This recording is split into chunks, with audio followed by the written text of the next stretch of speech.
January, new routines, new you, new year, all of that. How does that sit with you? Because I know a lot of people go, oh, here we go again. They're going to be telling us to do this, that and the other. Can I not just be me? New habits, fresh starts. I know what I have to do, but why does everybody have to tell me what to do? And I know there are, because we've had conversations about this. You know, it's about, maybe if you want to kick an old habit, you know how to do it on your terms. Do you really need somebody to say you should be doing this and you should be doing that? Some people do need a nudge, but for other people it's like, let me do it on my own terms. Well, let me talk about my next guest this morning. His name is Shaun Webb.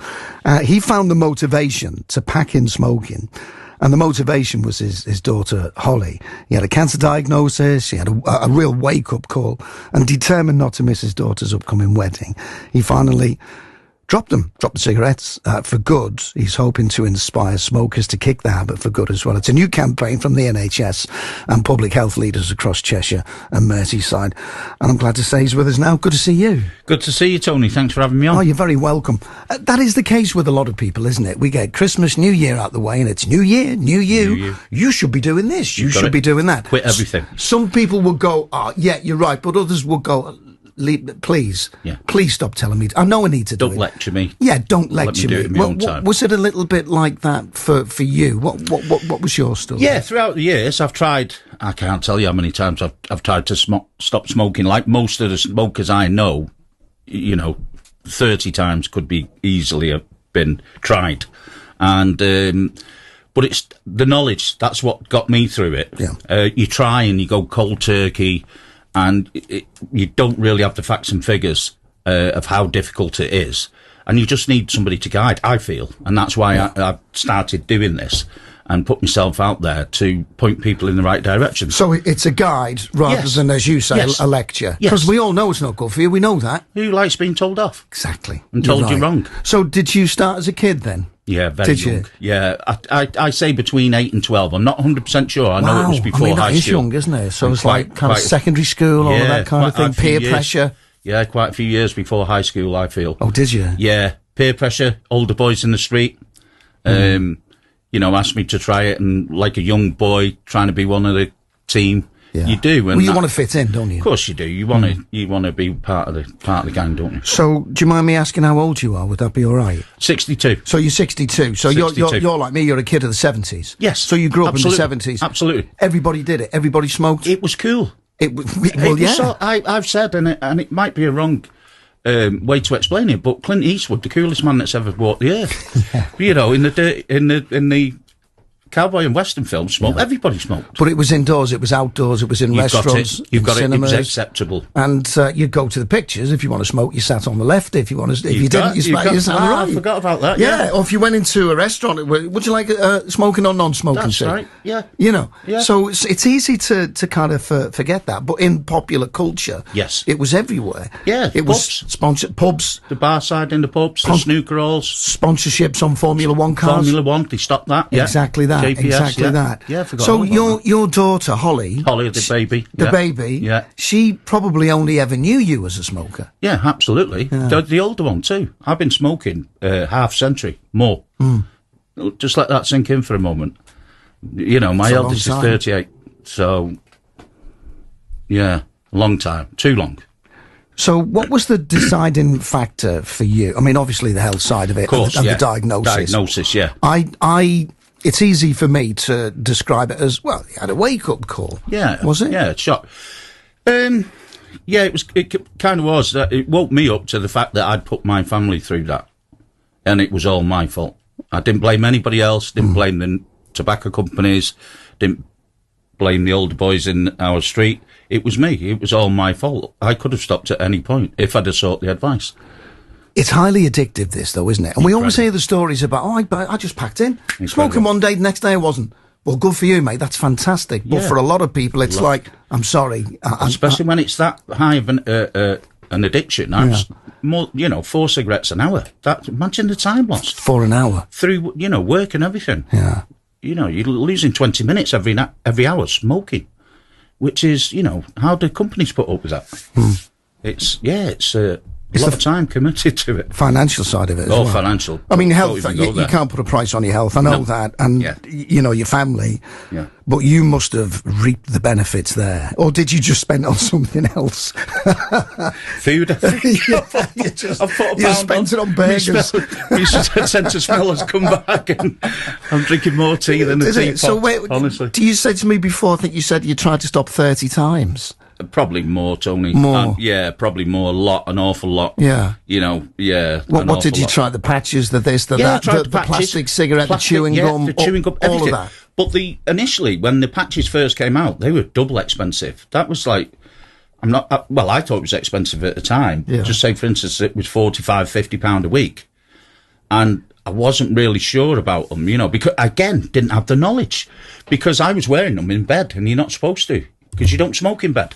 So you only need the nicotine while you're awake. Right, okay. And that gave me nightmares and everything else. Didn't realise, had nobody to ask. So I got it all wrong.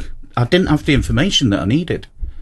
But when you get the professionals, like the National Health, which is amazing, by the way, you can walk into any doctor's, there'll be a nurse there that'll take you through it, a doctor will take you through it, go to the hospital, they'll take you through it. Money's no object. Money is no object. So 2024 wasn't a great year, was it, for you? That's when you got your diagnosis. In fairness, because 24 wasn't. 25 when Holly got married. Yeah, so 24 you got the diagnosis. 24 I got the diagnosis and had the operation 15th of July. Got up super early to have a cigarette. This is how bad I was. On the 15th of July, the day of the operation, got up had to be at the hospital for 7:30 a.m. Got up at 4 a.m. Stood outside with a cigarette, leaning on the bins, my usual. And I put it out. I threw it away at half a cigarette. I've never done that. I've never thrown half a cigarette away in my life.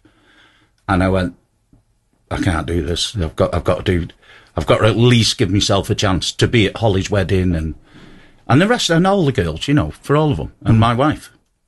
So this is on the day of your op. The day of my op. Was it your lung insanity? Op? Was it your lung op? Yeah. So you're waiting to go in, but you're having a ciggy. Yeah, honestly. But to me, that's absolutely insanity. To me, that just describes how addictive it is, then. Emphasises really how addictive it is. It's got to be on par with any drug. When you're using that amount, I imagine. You okay to stand around for a little bit? You can stay around for a little bit? Now, it's BBC Radio Merseyside. We're talking to Shaun Webb. He's found the motivation to back in smoking. He was smoking for an hour, one every 15 minutes. So I suppose, in a way, once you put one out, you started up another one. Yeah. That was the way it was. It was. We talked about your daughter, Holly. She's married now. It was last summer, I think, wasn't it? Yeah. Just before you went in for your surgery, you stopped by the bins of the hospital. You had a smoke. Yes. And you put it out. There was half of it left. First time you'd ever done that. First time I'd ever thrown half a cigarette away. What did your daughter say to you before your surgery, Shaun? She said, the four of them. I've got 4 daughters. You got 4 daughters, Got 4 girls, yeah. And the mum and the girls were there. And they were with me every day, all the way through. Yeah. And he said, please don't go anywhere, Dad. Wow. It was Holly who said that. And the others obviously said the same. Please don't leave us, Dad. What did you say? I said, I'm going nowhere till walk you down the aisle, Holly, the baby, and I've seen a grandchild off, Zoe, the eldest, who had we thought she wouldn't have a child.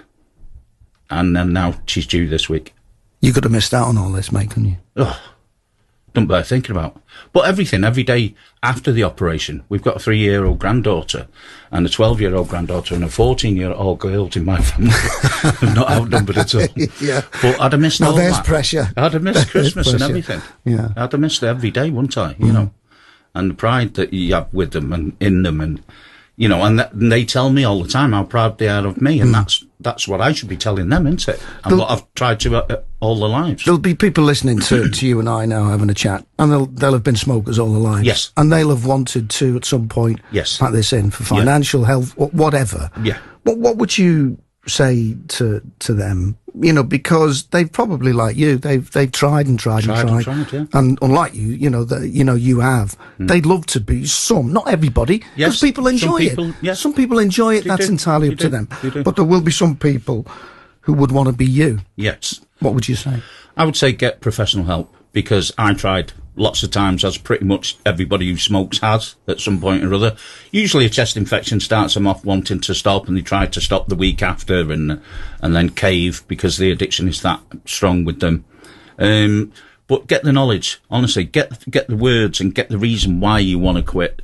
Don't, whether it's financial, whether it's health, pick a family member who you don't want to leave or you don't want to upset and you don't want to kill when you see their face when you're diagnosed with cancer or somebody you know is. Because look at the odds. I'm not going to tell you, I don't want to scare anybody. The odds on you getting it are extremely high if you smoke. And the lifespan of a smoker is less than a normal person. You can turn it round, though, can't you? You're living proof of that. Well, yeah. And Professor Ian said that to me, and we did an interview for ITV, which has just floored me. Absolutely wonderful statement. And nice to have that honour, is that I am living proof. It can be done. 50-year smoker stopped because a nurse took the time to come visit me Christmas Eve in 2024 when I was in isolation with a bad chest infection. She sat down, spent the time with me. We had a laugh. She had all the right tools. She had all the right information. That's a gift, isn't it? And it clicked. She is a gift, and I call her my nurse, my Florence Nightingale. Wow. And I contact her every other day still, and she's so proud of me. And the rest of the ladies at Macmillan's, Joe Wilson, the same. They all came to me. The last medical I had, and I got the all clear. They were all there, and I thought it was odd because I thought, obviously trying to be the silverback and be strong, I thought, well, this isn't going to be good if all the girls are here, all here, But it was all good news. And Fantastic. They were all hugging and crying. And oh, I'd have been in floods. I'd have been in floods of tears, mate. I've been known to cry a little bit. Yeah. You'll see the videos. It is emotional. It is, it's heartwarming. What was it like walking down the aisle? Oh, You've guessed already within 2 minutes, I'm a bit of a talker and a bit of a character. And I had a 3-page speech for Holly. I got 2 lines out. Did you? Yeah. You just went? I thanked Jake's mum for being the lady's given me a son. I never thought it'd be another woman. She cried. That was her gone to pieces. Holly and all her 8 bridesmaids all went to pieces. It was just unbelievable. That was the day? It was on a par with them. I wouldn't say being born, but it was close. It was close. Well, it's really good. Don't go anywhere. All right. Nice. That's what she said, wasn't it? Don't go anywhere, Dan. Go nowhere. Listen, it's good to see you. Thank you very much indeed. This is a privilege, this. Thank you for your time. Oh, no, you're welcome. You're welcome. SmokingEndsHere.com if you need more information on that. SmokingEndsHere.com. Thanks for giving us your time. Your lovely daughters. And did you say granddaughter as well? I've got 3. Got 3 granddaughters. And Zoe, the eldest, who's due now this week, is having a daughter. Oh, you better get yourself off, mate. You're not kidding, mate. So I need to get some going. I'll shake your hand, mate. Thank you. I think you've been a real inspiration. God bless you. Thank you, Tony. To anybody who's been listening to, I hope so. To your story. I hope so. I know for a fact I've got more than 10 people off smoking in a year. Heavy smokers the same as myself. It will sow the seed. I hope so. It's a talking point. It will sow the seed for many people. I said this to Joe, that because this is uncomfortable, people like you are quite rare to be able to do this. But I said, if I can save one person from sitting next to the wife or the husband and listening to a doctor tell you you've got cancer, the first thing you do is look at them. You don't think about yourself and see their reaction. And then especially when you've got children, grandchildren, all my nephews and nieces think the world of us. And that's awful. You shouldn't put anybody through that. No. Not through a cigarette. Not for a cigarette. God. You played a blinder, son. Thank you. Take a bow. God bless.